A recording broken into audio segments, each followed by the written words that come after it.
धन्यवाद, thank you. हाँ जी,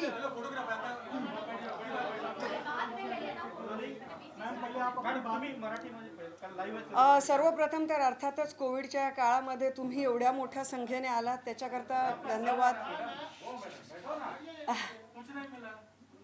तुम्ही लोक कोविडच्या काळात एवढ्या मोठ्या संख्येने आलात की त्याच्याकरता धन्यवाद द्यायला माझ्याकडे शब्द नाही आहेत।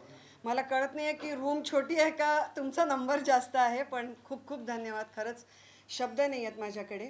आणि सर्वप्रथम तर मी हे सांगू इच्छिते की प्रेस कॉन्फरन्स अशाकरता ठेवली की बरेच दिवस बरेच प्रश्न विचारायचे होते असं मला लक्षात आलं। त्यामुळे मला असं वाटलं एकत्रित करून ते सगळ्या प्रश्नांची उत्तरं देण्याचा प्रयत्न मी जरूर करेन।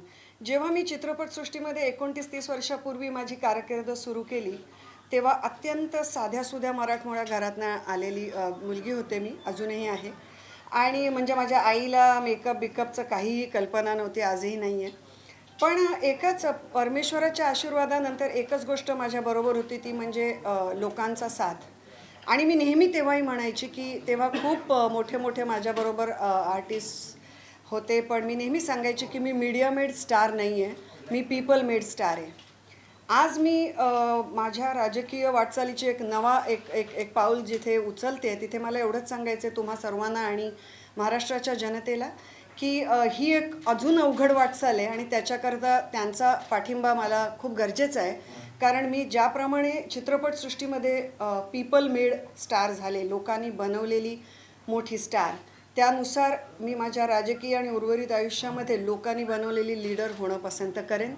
आणि आता तुमची पारी, बोला। मॅडम, तुम्ही काँग्रेस सोडून शिवसेनेत पक्ष प्रवेश केलेला आहे। काँग्रेस, शिवसेना, राष्ट्रवादी काँग्रेस या आता सत्ताधारी पक्ष आहेत, एकाच नावेमध्ये तुम्ही आता त्याबद्दल काय सांगाल? सर्वप्रथम तर मी काँग्रेस पक्ष सोडून ऑलमोस्ट 14 महिने झाले, त्यामुळे मी 14 तासाच्या आत काँग्रेस सोडल्यासारखं कृपया मला प्रश्न विचारू नका। त्याच्यात खूप प्रश्न असतो, फरक असतो जेव्हा लोक एक पक्ष सोडून लगेच दुसरा पक्ष पकडतात। पण मला असं वाटतं की खरोखरच महाआघाडी सरकारने वाखाणण्यासारखी कामगिरी केलेली आहे। कारण का गेल्या नोव्हेंबरमध्ये आता 1 वर्ष झालं, म्हणजे डिसेंबर, जानेवारी, फेब्रुवारी अक्षरशः 3 महिने या सरकारला नॉर्मल महिने ज्याला म्हणतात ते मिळाले। आणि अतिशय महाराष्ट्राच्या कठीण कालावधीमध्ये म्हणजे सर्व प्रकारचे अतिशय मुश्किलाताचे दिवस महाराष्ट्राने बघितले। ह्याच्यात अर्थात कोविड होतं, त्यानंतर दुष्काळ होता, आपलं चक्रीवादळ होतं, त्यामुळे शेतकऱ्यांचे प्रचंड हाल आणि त्यांच्याकरता गेलेला एक प्रचंड खूप कठीणाईचं काळ होता हा।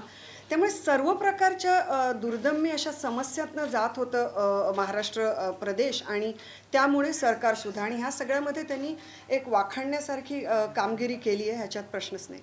तुमच्यावरती कुठली जबाबदारी सोपवली का आता पक्ष प्रवेश? मी शिवसैनिक म्हणून आलेली आहे आणि मी शिवसैनिक म्हणूनच काम करायला आलेली आहे। तुम्हाला विधान परिषदेचं आमदार पद दिलेले राज्यपाल नियुक्त?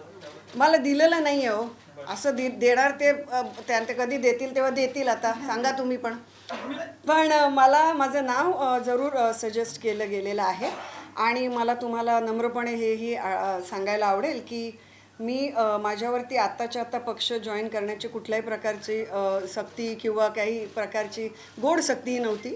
पण मला असं वाटलं नाही की माझं नाव म्हणजे MLC मिळणं हा या सगळ्या मोठ्या वाटचालीचा एक छोटासा पहिला टप्पा असेल। त्यामुळे मुळात मला काम करण्याची इच्छा असल्यामुळे मी शिवसेना प्रवेश आज केलेला आहे।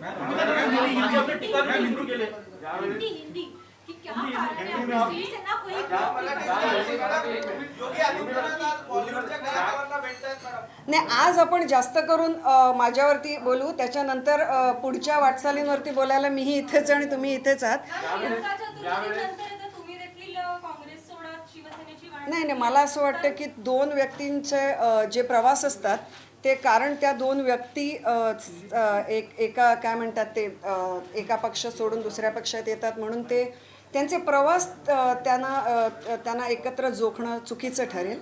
कारण प्रत्येकाचा प्रवास वेगळा असतो, त्यांचा प्रवास पूर्णतः वेगळा आहे, त्यांची स्टोरी वेगळी आहे, माझा प्रवास वेगळा आहे। त्यामुळे त्यांच्या प्रवासाबरोबर माझा प्रवास कंपेअर करणं बरोबर नाही। हिंदी बाद में करते, बोला। कंगना रनौत सारख्या अभिनेत्री शिवसेनेला वारंवार टार्गेट करत असतात, शिवसेनेवर टीका करत असतात. आता त्या अभिनेत्रीला एक अभिनेत्री आणि शिवसेनेचा सदस्य म्हणून तुम्ही उत्तर देणार का? नाही, अजिबात नाही. तुम्ही त्यांचे फॅन आहात का? आम्ही नाही. हां, मी पण नाही. मला असं केलेली आवडेल तुम्हाला? मी सांगते त्याचं उत्तर. मला असं वाटतं त्यांच्यावर बोलायला पाहिजे होतं, त्याच्यापेक्षा जास्त ऑलरेडी बोललं गेलेलं आहे आणि आता बोलायची गरज नाही आहे. आणि टीका करायला लोकशाही आहे, अभिव्यक्ती स्वातंत्र्य आहे, कोणी ती करावी. मग त्याला तुम्ही उत्तर देणार नाही का? नाही, मी तेव्हा सुद्धा त्यांना उत्तर द्यायला सर्वप्रथम तरी आज क्लिअर करू इच्छिते. मी जो इंटरव्ह्यू केला होता तो त्यांना उत्तर देण्याकरता तेव्हाही केलेला नव्हता. तो त्या इंटरव्ह्यूचा एक भाग असणार होता. पण त्या काही काय म्हणतात ते प्रश्नांच्या ओघाओघामध्ये जास्त प्रश्न त्यांच्याबद्दल विचारले गेले म्हणून त्याच्यावरती उत्तरं द्यावी लागली. याच्या व्यतिरिक्त मला असं वाटतं नको तितकं महत्त्व ऑलरेडी या विषयाला दिलं गेलेलं आहे. आता आपण ते ड्रॉप करू शकतो. 19ला जेव्हा तुम्ही निवडणुकीमध्ये होता तेव्हा ही भाजपने टीका केली होती. आताही तुमच्या प्रवेशासंदर्भात भाजपने टीका केली. बघायला मिळते शिवसेना एक पक्षप्रमुख शिवसेना सदस्य म्हणून तुम्ही काय सांगाल? भाजपच्या टीका म्हणजे काय आहे, पुढे तुम्हाला आयुष्यामध्ये माझ्या कदाचित मी हे आज घातलं आहे थोडंफार, ते सोडून वेगळी वेगळी मेडल्स दिसतील. कारण ज्या प्रचंड प्रकारे माझे ट्रोल्स परत सुरू झालेले आहेत त्या सगळ्यांनाही मी खूप अगदी एक वॉर्म वेलकम देऊ इच्छिते. आणि त्यातले एकही ट्रोल, त्याच्यातला एक एक ट्रोल माझ्याकरता मोठ्या मोठ्या पदकांसारखा आहे. कारण त्याच्यातलं एक एक ट्रोल मला हे दाखवतं की जे मी करते ते मी बरोबर रस्त्यावर चालले आणि त्याच रस्त्यावर मी चालत राहणार. आणि त्या ट्रोल इतक्या हीन पातळीचे असतात की त्याच्यावरती मला वाटतं बोलून त्याच्यावरती त्याला महत्त्व देणं पण चुकीचं होईल. पण तीच त्यांची नेहमी रणनीती राहिलेली आहे की एखाद्या व्यक्तीला पर्सनल टीका करून आणि पर्सनल ट्रोल करून खाली खेचणे. पण त्यांनी ह्यावेळी त्यावेळी चुकीची व्यक्ती निवडली होती आणि ह्यावेळी तर अगदीच चुकीची निघाली आहे. कारण मराठी आहे मी, पाऊल पुढे टाकल्यावरती मागे घेणार नाही. त्यामुळे त्यांनी करत राहावं त्यांचे काम, मी माझं करत राहील. तुम्हाला सांगितलं की महिला आघाडी तुम्ही स्ट्रेंथन करणार आहात संदर्भाचं असं म्हणणं आहे. तुमचे काही प्लॅन्स आहेत किंवा तुमच्या डोक्यात काही असे विचार आहेत? महिला आघाडी खरं सांगायचं तर शिवसेनेची इतकी भक्कम आहे की मला फार आनंद आहे की मी त्यांचा भाग जर होऊ शकले. पण आणि काम करायला खूप आहे. आणि मेन गोष्ट मला ह्याच्यावरती अगदी इमिजिएटली काम करायला आवडेल की मुंबईमध्ये फक्त महाराष्ट्रात नाही, देशभरात नाही तर जगभरातनं असंख्य मुली येतात. त्यांना त्यांच्या आईवडील खूप आत्मविश्वासाने पाठवतात की आमच्या मुली मुंबईमध्ये सेफ आहेत. आणि मला खूप आनंद आहे आणि अभिमान आहे की मी अशा मुंबई शहराचा भाग आहे की त्या मुली इथे खूप सेफ आहेत. तर विमेन्स सेफ्टी आणि विमेनचे दुसरे अनेक अगणित जे प्रॉब्लेम आहेत खरं सांगायचं ते महाराष्ट्रभर आहेत. आणि त्याच्यावरती मला काम करायला जास्त आवडेल. मुलं आणि बायकांच्या अनेक विचारांना. इनफॅक्ट जर माझी MLC कधीमधी झाली अनाऊन्स तर मी जरूर माझा जो पहिला विचार आहे तो त्याच्यावरचाच आहे, त्याच्याशी रिलेटेड आहे. पण तो वेळ येईल तेव्हा मी जरूर त्या डिस्कस करेन. कमलेशजी बोला. चित्रपट कलाकार जेव्हा जेव्हा राजकारणात येतात ते फार काळ टिकत आहेत. म्हणजे आता अमिताभ बच्चन यांनी प्रयोग करून बघितला, ते पण टिकले नाही फार राजकारणात. तुम्ही एक पक्ष जॉईन केला, तुम्हाला त्याचा अनुभव वाईट आला, सोडला. किती लांब तुमची लिंक तुम्ही बघताय? मला असं वाटतं की हे विचारणं म्हणजे थोडंसं जोक इज ऑन यू. कारण जेव्हा मी काँग्रेस सोडली तेव्हा पण मी असं कधीही म्हटलेलं नव्हतं. जरूर माझं पत्र काढा आणि वाचा की मी राजनीती पॉलिटिक्स सोडलं आहे. मी फक्त एवढं म्हटलं होतं की मी पक्ष सोडत आहे पण मी लोकांकरता काम करत राहीन. एक झालं. आणि त्यामुळे मी तेव्हाही पॉलिटिक्स सोडलेलंच नव्हतं. आणि आताही मला जितकं माझ्यामध्ये कॅपॅसिटी आहे त्याने अगदी म्हणजे अगदी जमिनीवरती उतरून काम करण्याची माझी इच्छा आहे. कारण मला मुळात असं वाटतच नाही की AC रूममध्ये बसून ह्या सगळ्या गोष्टी होऊ शकतात. त्यामुळे येणारा काळ जो आहे, आज मी तुम्हा सर्वांकरता आणि महाराष्ट्राच्या जनतेकडनं फक्त थोडा विश्वास आणि थोडा वेळ मागत आहे. कारण येणारा काळ मला असं वाटतं मी कितीही बोलले तरी येणारा काळ ज्या प्रकारे लोकसभा निवडणुकीमध्ये बरेच लोक आले, सर्व प्रकारच्या चॅनल्सनी माझ्या मुलाखती घेतल्या. पण कुठेतरी माझ्या कामाने जे काही म्हणजे मी हरले तरीही जे जे जे सिद्ध केलं माझ्या कामाने ते माझ्या बोलण्याने होऊ शकणार नाही. त्यामुळे आज मी फक्त थोडा वेळ मागू शकते. लोकसभा निवडणुकीच्या वेळी ज्यावेळी तुम्ही प्रचार करत होता त्यावेळी अनेकदा भाषणं दिली ज्यामधून तुमचे सेक्युलरवादी विचार जे आहेत ते प्रामुख्याने समोर आले. आता तुम्ही काँग्रेसमधून शिवसेनेत प्रवेश करताय. शिवसेना ही साधारणतः हिंदुत्ववादी साधारणतः नाही, हिंदुत्ववादीच आहे. हिंदुत्ववादी आहे. तर तुमचे विचार त्याच्या पद्धतीनं पुढे जावे, कारण जे सेक्युलरवाद काँग्रेस काय आहे मुळातच मी थोडक्यात ह्याचं उत्तर देते, कारण ह्याचं उत्तर खरं फार डिटेल आहे की सेक्युलर म्हणजे ह्याचा अर्थ म्हणजे इतर काय म्हणतात ते धर्मांच्या कडे आपली असलेली धर्मांना हेट करणं नाही किंवा स्वतःच्या धर्माला विरोध करणं किंवा त्याचा तिरस्कार करणं असंही नाही. मी हिंदू आहे जन्माने आणि मी कर्मानेही हिंदू आहे आणि हिंदू धर्माबाबत मी खूप बोलू शकते, कारण हिंदू धर्माचा मी पूर्णपणे अभ्यास केलेला आहे. मी 8 ते 9 वर्षाची असल्यापासून योग साधना केलेली आहे. मी एक पूर्ण म्हणजे त्याला म्हणतात जो टीचर ट्रेनिंग कोर्स योगाचा करून मी सर्टिफाईड योगा टीचरही आहे. या सर्व गोष्टींवरती आतापर्यंत बोलायची गरज वाटली नाही, कारण का मला असं वाटतं की आपला जो धर्म असतो तो जसा देव कसा मंदिराच्या गाभाऱ्यात असतो तसा आपला धर्म हा आपल्या अत्यंत मनातला, हा अत्यंत आपल्या जिव्हाळ्याचा, आस्थेचा असा विषय असतो आणि तो दरवेळी वेशीवर उभं राहून त्याचा उहापोह करण्याकरता वापरण्याची मला गरज वाटली नाही. पण हिंदुत्ववादी म्हणजे ज्या ठिकाणी माझ्या धर्माचा प्रश्न येणार तिथे मला माझ्या धर्मानेच मी वागले आहे आणि यापुढेही वागेन. योगी आदित्यनाथ बॉलिवूडच्या कलाकारांना उद्या भेटणार आहेत. आपली यावरची काय प्रतिक्रिया, कारण आपण सुद्धा बॉलिवूडमधून त्यांचं स्वागत आहे. महाराष्ट्र नेहमीच आपल्या अतिथींचं जास्त स्वागत करण्यामध्ये नेहमी कधीही मागे राहिलेला नाही. आम्ही त्यांना जय महाराष्ट्र सांगू शकतो. हो जरूर. ओके. आज आपने शिवसेना ज्वाइन किया है, क्या कहना है? देखिए मैं यही कहना चाहूँगी कि पहले तो जिस तरह से पिछले 10 महीनों में 11 महीनों में अभी पूरा 1 बरस हो गया है, बहुत ही कठिन समय में महाराष्ट्र के लिए बहुत कठिन समय रहा, क्योंकि आप भूल नहीं सकते कि मुंबई महाराष्ट्र में है, जो देश का एक आर्थिक जिसको कहते हैं कैपिटल है और ऐसी जगह है कि जहाँ पर दुनिया भर से और देश भर से लोग आते जाते रहते हैं. बहुत मुश्किल था कोविड जैसे समस्या से जूझना, और ऐसे समय में कोविड जैसे समस्या से ही नहीं बल्कि जो नैसर्गिक आपत्तियाँ आई हैं महाराष्ट्र प्रदेश पर वो बहुत बड़े पैमाने पर आई है. कुछ ज़्यादा ही आपत्तियों से भरा हुआ ये वर्ष महाराष्ट्र के लिए रहा, महाराष्ट्र के किसानों के लिए भी रहा. एक बहुत ही ज़बरदस्त कामगिरी मुझे लगता है महाआघाड़ी सरकार ने की है और उसमें बहुत बड़ा हाथ उद्धव जी का रहा है. और उद्धव जी एक सीएम के तौर पर उन्होंने इतनी बढ़िया तरह से महाराष्ट्र को संभाला है, अपने साथ लेकर चले हैं. जहाँ पे ज़रूरत होती है वहाँ पे वो अपनी स्ट्रेंथ दिखाते हैं, जहाँ पर ज़रूरत होती है वहाँ पे वो घर का जैसे कोई बड़ा सदस्य आकर हमसे और आपसे बात करता है उस तरह लोगों को समझाते भी हैं. तो मुझे लगता है जिस तरह उन्होंने महाराष्ट्र को खूबसूरती से संभाला है वो देखकर मैं बहुत प्रभावित हूँ, और इसलिए मैं चाहती हूँ कि ऐसे नेतृत्व में मैं ज़रूर काम करना चाहूँगी. पार्टी की तरफ से, शिवसेना की तरफ से किसने आपको अप्रोच किया? क्या रश्मि ठाकरे जी का कोई भूमिका आपको साथ में रखने में, सुबंधन बांधने में कुछ बातचीत हुई और कुछ आपको रखा हो? रश्मि जी हैं और फिर बहुत सारे लोग उनके साथ हैं, लेकिन मुझे कॉल दरअसल उद्धव जी से भी आया और उद्धव जी ने मुझे बहुत ही खूबसूरत बात कही. जब MLC की बात हुई उन्होंने मुझे कहा, पहले मैं मराठी में कहना चाहूँगी की आपली जी विधान परिषद आहे महाराष्ट्राची परंपरा इतकी मोठी आहे की त्याच्यामध्ये महाराष्ट्राच्या विधानसभेचा सामाजिक आणि सांस्कृतिक दर्जा वाढावा अशी माझी मनोमन इच्छा आहे. कारण का ही जी परिषद ह्या ज्या जागा आहेत, ही जी भवनं आहेत त्याच्यात जायला लोकांना खूप मोठा प्रवास करावा लागतो. तर तिथले जे बोलणं होतं त्याचा कुठेतरी दर्जा खूप मोठा वाढला पाहिजे आणि त्याच्याकरता तुमच्यासारख्या लोकांची गरज आहे. तर ये सोच ही पहले मुझे बहुत बढ़िया लगी कि उन्होंने कहा कि विधान परिषद जैसी जगहों पर बहुत ज़रूरी है कि महाराष्ट्र जैसा प्रदेश जो अपने आप में सांस्कृतिक और सामाजिक मूल्यों पे हमेशा आगे रहा है, ऐसे मूल्यों को आगे रखना बहुत ज़रूरी है. और इसलिए कहीं ना कहीं उन्होंने मेरे बारे में सोचा. इसके लिए मैं अपने आप को बहुत खुशनसीब समझती हूँ. जब आपने कांग्रेस से रिजाइन किया था तब आपने आपके साथ व्यवहार हुआ है. आखिर ऐसी कौन सी बात थी जिसकी वजह से आपको कांग्रेस छोड़ना पड़ा और 20 महीने के अंदर आपकी ये दूसरी पार्टी है? नहीं, मेरा साथ दुर्व्यवहार हुआ है ऐसे नहीं मैंने कहा था.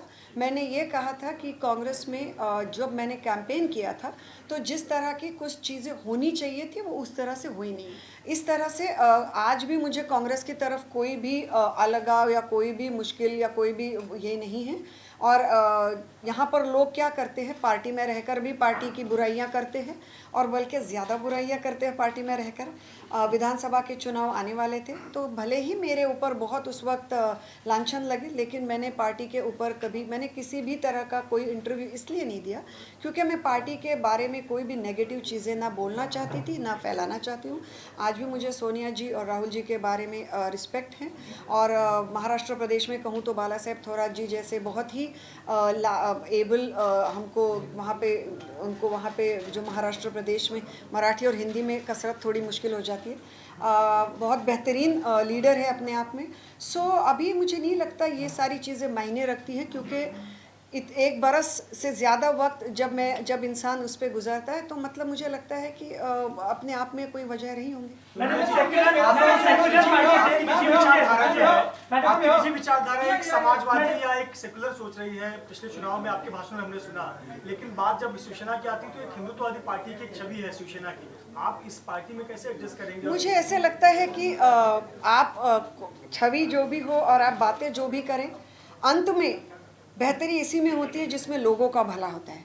तो मैं आप लोगों से पूछना चाहती हूँ कि जो एक बरस का आपने शासन देखा है महाराष्ट्र में, क्या आपको ऐसे नहीं लगता कि इस शासन में किसी भी तरह के लोगों को स्पेशल ट्रीटमेंट या किसी भी तरह के लोगों को कम ट्रीटमेंट, इस तरह का कोई दुर्व्यवहार महाराष्ट्र में हुआ है और ना ही वो आगे चलकर होगा? इसकी मुझे पूरी मुझे उसमें उम्मीद है, नहीं मुझे क्या कहते हैं उसको, आई am sure about it. And मुझे लगता है आज के वक्त में वो ज़्यादा महत्वपूर्ण है। और मेरा जो हमेशा सोचना था वो लोगों के प्रति था। जब मैंने इंटरव्यूज़ भी इसके पहले किए और कुछ चीज़ों पर बोली, तब भी मैंने यही कहा कि मैं किसी के खिलाफ बातें नहीं कर रही हूँ, मैं महाराष्ट्र के लोगों के लिए बात कर रही हूँ। इसमें बहुत फ़र्क होता है, नेगेटिव वर्सेस पॉजिटिव आउटलुक रखने का फ़र्क होता है। और ये आउटलुक डेफिनेटली शिवसेना में, और अब सत्ता में आने के बाद किस तरह लोगों से बिहेव करते हैं, किस तरह से उन्हें प्रशासन देते हैं, बहुत मायने रखता है। और मुझे लगता है उसमें शिवसेना बहुत बड़े पैमाने पर खरी उतरी है लोगों के एक्सपेक्टेशंस पे। जब आपने कांग्रेस ज्वाइन किया था तो आप बहुत उम्मीद में थी, जब आपने कांग्रेस ज्वाइन किया था बहुत उम्मीद में थी, लेकिन आपने हाउस पॉलिटिक्स का जिक्र किया था, इसके बाद आपने कांग्रेस छोड़ दिया। आपको लगता है कि शिवसेना में वो समय नहीं आएगा कि आप? नहीं, मुझे लगता है हाउस पैटी पॉलिटिक्स हो, हाउस पॉलिटिक्स हो और अन्य अगणित मुद्दे हो, हर एक पार्टी में होते हैं, हर एक पक्ष में होते हैं। मैं भी काफ़ी नई थी पॉलिटिक्स में, शायद मैं तैयार नहीं थी इस तरह की चीज़ों को डील करने में। मैं इसके लिए किसी के भी ऊपर, मुझे बहुत आसान है दूसरे लोगों के ऊपर लांछन लगाना, यहाँ बैठ के बड़ी बड़ी चीज़ें बोलना, लेकिन ऐसी कोई भी चीज़ें करने में मुझे कोई इंटरेस्ट ना तब था ना अभी है, क्योंकि मेरी राजनीति पहले तो दूसरों को नीचा दिखा के और दूसरों के बारे में गलत शलत बातें करके शुरू करने से शुरू नहीं होती। हाय सोहित, फाइनली मैम दो सवाल है। पहला सवाल ये है कि ये भी कहा जा रहा था कि क्या कांग्रेस की ओर से भी आपने कहा गया था क्या कि एमएलसी के टिकट की जो बात है, क्या कांग्रेस की ओर से भी आपको कहा गया था कि ऑफर दिया गया था पहली? और दूसरी जो अभी आपने कहा कि नेगेटिव और पॉजिटिव वाली बात जो कही आपने, तो अभी जैसे आप कह रहे हैं कि आपके ऊपर ट्रोल हो रहा है और आप शिवसेना भी उस समय ज्वाइन कर रहे हैं जब कहीं ना कहीं सेंटर वर्सेस स्टेट हो रहा है, वहाँ से भी बॉलीवुड के कई लोग कई सारी चीज़ें बोल रहे हैं, तो इसे आप किस तरह से देखती हैं दोनों चीज़ों? पहले तो कांग्रेस से मुझे एमएलसी ऑफ़र हुई थी, ये बात मैं अपने मुंह से कभी नहीं बोलती आप लोगों को, क्योंकि मुझे गलत लगता है वो। लेकिन मैंने अन्य वजहों से कांग्रेस छोड़ी थी और ना मैं पद की लालसा में तब आई थी, ना मैं अब आई हूँ। भले ही किसको, मुझे लगता है एक हद के बाद जिसको जो भी सोचना है वो सोचेगा। तो मैं सिर्फ बता सकती हूँ, उसके बारे में हर किसी की सोच है और हर किसी के विचार है, लेकिन पद का इशू था नहीं। लेकिन मेरे दूसरे इश्यूज़ के वजह से मैंने कांग्रेस की तरफ से बहुत ही रिस्पेक्टफुली इसलिए एमएलसी स्वीकार करना सही नहीं समझा। तो एमएलसी का इशू था नहीं। और दूसरी चीज़ क्या आपने पूछी थी? जी, ट्रोल। तो ट्रोल का क्या है कि जैसे मैंने कहा कि ट्रोल्स जो होते हैं, आपको मेरे बचपन में मेरे फादर मुझे कहा करते थे, अगर आपको कोई भी ना बोले कि आप गलत हो, आप ये हो वो हो, समझो आप गलत रास्ते पर चल रहे हो। तो मुझे इतने ट्रोल्स मिले हैं और आप मेरे साइड इस पेज पे जाकर देखिए, ना मैं किसी को ब्लॉक करती हूँ, ना मैं किसी को, और मैं तो चाहती हूँ कि अगर मुझसे कुछ गलती कल को अगर हो तो आप लोगों में से भी कुछ लोग आकर मुझे बताएं। लेकिन मेरा मानना ये है मेनली कि एक बहुत ही जहरीला सा जो एक एटमॉस्फेयर डेफिनेटली आज देश के पॉलिटिक्स में हो चुका है, कहीं ना कहीं से शुरुआत तो करनी चाहिए कि ये जहरीलापन हटाया जाए। और मुझे लगता है दूसरों को बताने से पहले मैं खुद से कोशिश करूँगी कि मैं ज़्यादा कम से कम, मैंने एक पूरा लोकसभा कैंपेन और बहुत बढ़िया कैंपेन, जहाँ पे मुझे नहीं लगता देश का कोई भी बड़ा हर एक बड़ा चैनल आया और उन्होंने कवर किया। और खुशी है मुझे इस बात की कि इस सारे चैनल कैंपेन के दौरान मैंने एक भी व्यक्ति पर कोई भी व्यक्तिगत टिप्पणी नहीं की, किसी पर भी कोई भी आलोचना और गलत चीज़ों के बारे में नहीं बोला। तो मैं यही चाहती हूँ। माहौल जहरीला हो गया है और खुद आप हिंदी फिल्म इंडस्ट्री से आती हैं और आपने ये भी जिक्र किया कि आप बच्चियों के लिए, महिलाओं के लिए कुछ करना चाहती हैं।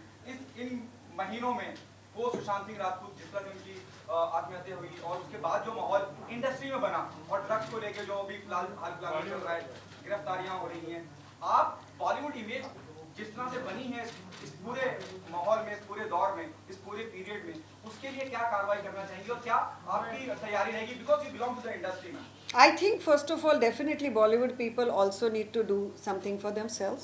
उनको भी ज़रूरत है कि वो अपने आप के लिए खड़े हो जाएं और उसके बाद हमारे जैसे लोग उनकी मदद भी कर सकते हैं। जो भी मैंने आज तक बॉलीवुड के लिए मैं खड़ी रही हूँ और हमेशा आगे भी रहूँगी।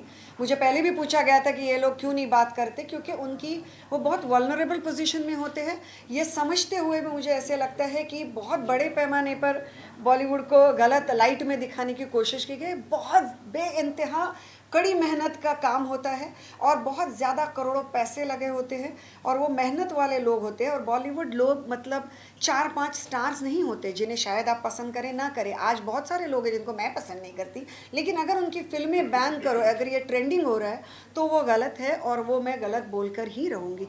तो अपने अपने नज़रिए का और समझ का ये विचार है।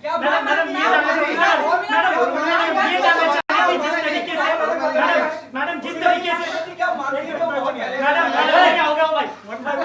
ये जानना चाहेंगे कि जिस तरीके से लव जिहाद पर पूरे देश में जो बातचीत चल रही है, कुछ राज्य कानून ला रहे हैं, आप एक हिंदुत्ववादी पार्टी में लव जिहाद पर आपके विचार क्या है? क्या ये महाराष्ट्र में इम्प्लीमेंट होने चाहिए? आज ही सारे सवाल पूछोगे क्या?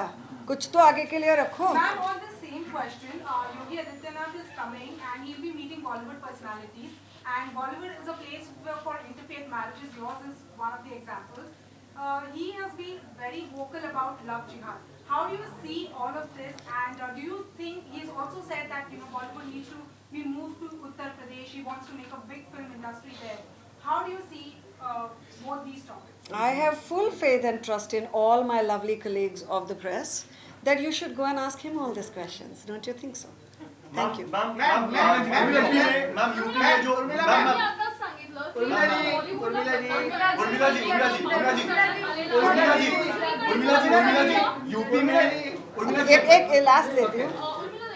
कसं आहे की बॉलिवूडला बदनाम करण्यासाठीचं सध्या जे आहे कारस्थान या ठिकाणी करण्यात आल्याचं तुमचं म्हणणं आहे। दुसरीकडे योगी आदित्यनाथ बॉलिवूड नॉर्थ साईडला हलवण्यासंदर्भात बोलतात।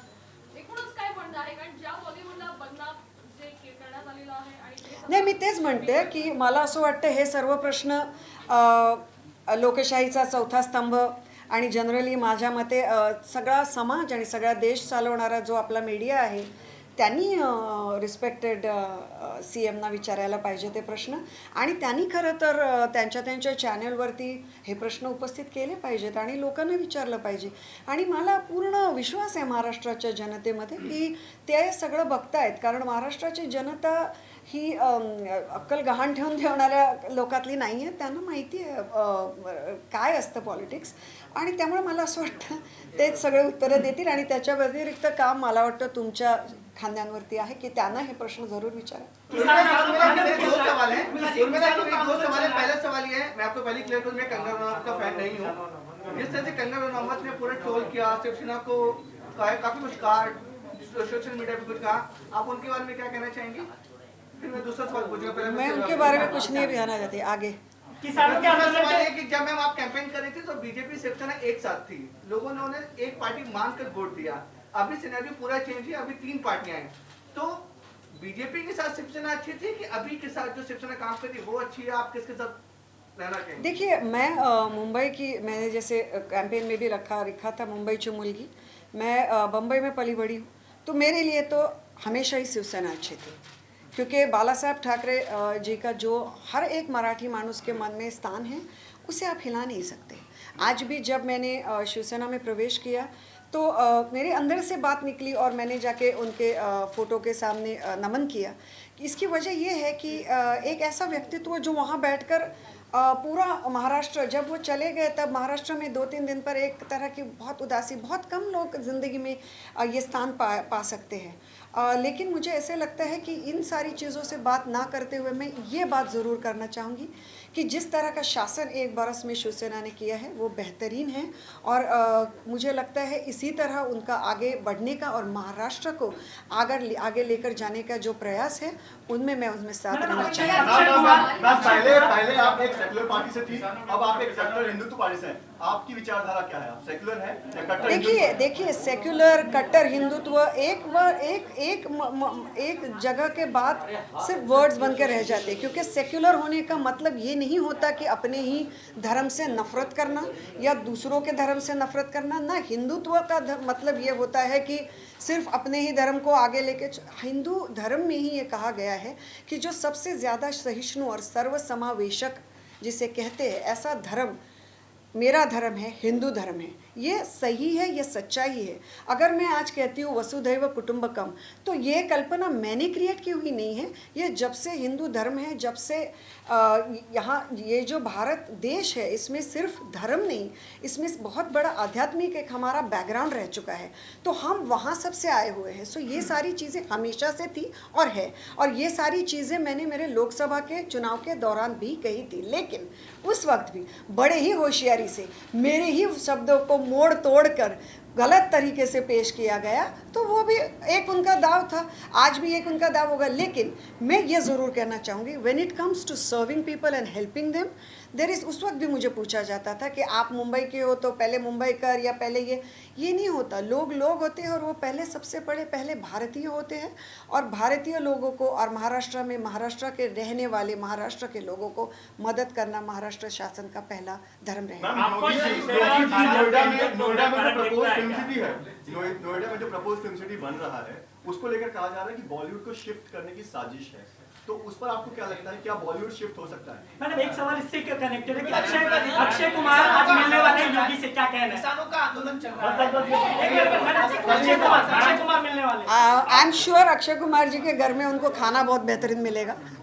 मैं क्या कहूँ, आप ये अक्षय जी से पूछे कि उनका कैसे रहा। एक मिनट। और दूसरी चीज़, ये बॉलीवुड शिफ्ट वगैरह करने का तो भैया अभी क्या है कि ये चीज़ें आपने उनको पूछनी चाहिए जो अगर कल को उनकी फिल्में ले जाकर वहाँ पर, बॉलीवुड मतलब क्या है, एक वर्ड है, लेकिन अपने आप में एक ऐसी इंडस्ट्री है कि जो मुंबई से अपने खून से, अपने नर्व से एक बेहतरीन नाते से जुड़ चुकी है। तो मुझे नहीं लगता हिंदी फिल्म इंडस्ट्री और मुंबई सिटी ये दोनों चीज़ें अलग होने की संभावना है। बाकी चीज़ें तो होती रहेंगी। बाकी मुझे पूरी उम्मीद है कि यूपी का भी फिल्म सिटी बहुत बढ़िया बनेगी, और मेरी उसके लिए बहुत सारी शुभकामनाएं हैं। दिल्ली के दस्तक पर है किसान की बात नहीं मानी जा रही है, ऐसा बात कहा जा रहा है। आप अभी राजनीतिक एक दल की सदस्य हैं, किस तरह से देखती हैं? बहुत दुखद है कि किसानों को जिस तरह से वो स्ट्रगल कर रहे हैं। मैं इन बिल्स के बारे में सिर्फ कुछ हद तक जानती हूँ। मैं हर एक चीज़ दुनिया में जानती हूँ, ऐसा दावा मैंने अभी नहीं किया, ना मैं आगे करूँगी। लेकिन जितना मैं समझ चुकी हूँ, मुझे ऐसे लगता है डेफिनेटली कहीं ना कहीं उनसे बात करने की कोशिश करनी चाहिए। लेकिन इस विषय में मैं आज ज़्यादा बात करना सही नहीं समझती। मैम एक साधारण सा सवाल है, झाले ना प्रश्न? एक साधारण सा सवाल है, आपको शिवसेना के हिंदुत्व में और भाजपा के हिंदुत्व में क्या फर्क है? देखिए, हिंदुत्व एक, जैसे मैंने पहले कहा, मन की गहराइयों से सबसे महत्वपूर्ण और सबसे गहरा आस्था भरा और श्रद्धा भरा विषय है। सो वो एक प्रेस कॉन्फ्रेंस में सिर्फ बातें बनाने के लिए और चौराहे पे खड़े होकर चिल्लाने के लिए बताने वाली बातें नहीं हैं। तो हिंदुत्व जो है वो इसके ऊपर एक, क्या कहते हैं उसको इस तरह से बातें करना मुझे सही नहीं लगता। मुझे लगता है हर किसी ने अपना धर्म अपने दिल, दिमाग और अपने सोल के साथ कनेक्ट करके अपनी ज़िंदगी में उसे निभाना चाहिए। आप जिस पार्टी में थी पहले, वहाँ पर अनबन हुई या फिर महिलाओं का सम्मान नहीं किया गया, इसलिए आप उस पार्टी को छोड़कर शिवसेना आ गई है। यहाँ पर लगातार देख रहे हैं महिलाओं की मौजूदगी ज़्यादा है। किशोरी पेडनेकर, प्रियंका चतुर्वेदी, रश्मि ठाकरे आज सब कुछ मौजूद थी। महिलाओं को सम्मान दिया जाता है, लेकिन इसी पार्टी के एक सांसद आपसी भले ही कुछ भी लड़ाई हो, महिला के लिए अपशब्द शब्द का इस्तेमाल करते हैं। तो ऐसे में आप उस महिला के मुझे साथ पता नहीं आपको किसकी बात करें। नंबर 1, नंबर 2, एक मिनट, नंबर 2, मैंने कभी नहीं ये कहा कि मेरे महिला के साथ गैर व्यवहार हुआ है। मैं उन महिलाओं में से हूँ नहीं जिनके साथ गैर व्यवहार किया जा सकता है। नहीं, मेरा सवाल तो ये मैंने है कभी भी ये बोला नहीं कि मेरे साथ महिला के नाते गैर व्यवहार हुआ है। तो मैंने ये कांग्रेस के बारे में कतई नहीं कहा था। लेकिन इस वक्त आप महिलाओं का मुद्दा लेकर आगे चल रहे हैं। तो आप क्या किसकी आपका बात कर रहे हैं सम्मान- मुझे नहीं पता। संजय राउत जी की बात कर रही हूँ हाँ। मैं, और for your kind information I am not Kangana fan, लेकिन एक सांसद होने के नाते जिस तरह के शब्दों का वो प्रयोग करते हैं, क्या आपको लगता है कि प्रयोग भविष्य में मतलब आप चलकर कौन से शब्दों की बात कर हरामखोर रहे जैसे हैं? शब्दों का उन्होंने जी प्रयोग जी किया। जी तो क्या आपको लगता है कि एक तरफ पार्टी महिलाओं के सम्मान की बात करती है, दूसरी तरफ उसी पार्टी के सांसद जो हैं एक महिला के लिए इस तरह का तो शब्द हो गई ना अभी वो बात, उसके ऊपर सारी चीज़ें, सारा बवाल हो गया। वो सांसद है, ये पद्मश्री है, उनकी भी भाषा अपनी भाषा है, इनकी भाषा अपनी भाषा है। तो भैया मुझे दूसरों की भाषाओं पे क्यों पूछ रहे हो? मैं अपनी भाषा पे बात करूंगी। उर्मिलाजी, आतापर्यंत मातोश्रीवर अनेक पक्ष प्रवेश झाले, यामध्ये अनेक महिलांचा पक्ष प्रवेश देखील झाला, परंतु पहिल्यांदाच असं घडलं की मुख्यमंत्री उद्धव ठाकरे यांच्या पत्नी रश्मी ठाकरे तुमच्यासाठी खास पक्ष प्रवेशासाठी असं का? आणि शिवरात्री हे त्यांच्या हस्ते बांधलं, एक वेगळी ट्रीटमेंट आहे ती खास तुम्हाला मिळाली. नाही, असं काही नाही आहे, असं अजिबात नाही आहे. मला असं वाटतं ना की तुम्हाला सगळ्यांचे परत एकदा मनपूर्वक आभार की आज आलात. पण मी काही कुठली राजकीय नेता नाही आहे. हो, अजूनही मी अत्यंत साध्यासुध्या मराठमोळ्या घरातली एक मुलगी आहे, बाई आहे, व्यक्ती आहे, व्हॉटेवर. तर त्यामुळे मला कुठेतरी हे सगळं क्षेत्र अजूनही खूप नवं आहे आणि ते मी पदोपदी मान्य करते. आणि त्यामुळे मला असं वाटतं कुठेतरी जर ते आल्या असतील तर कदाचित थोडाफार मला एक आत्मविश्वास माझा वाढावा ह्याच्याकरता आल्या असतील. आणि त्याच्या व्यतिरिक्त मला त्याच्यात काही वाटत नाही. आणि परत एकदा सांगू इच्छिते, ह्यामध्ये मी खूप नवी आहे. आज तुम्ही इथे एवढ्या मोठ्या संख्येने आलात त्याच्याकरता धन्यवाद. पण मी नवी आहे ते आणि मला खूप मोठा रस्ता घ्यायचा आहे, तेवढंच आहे. Thank you so much.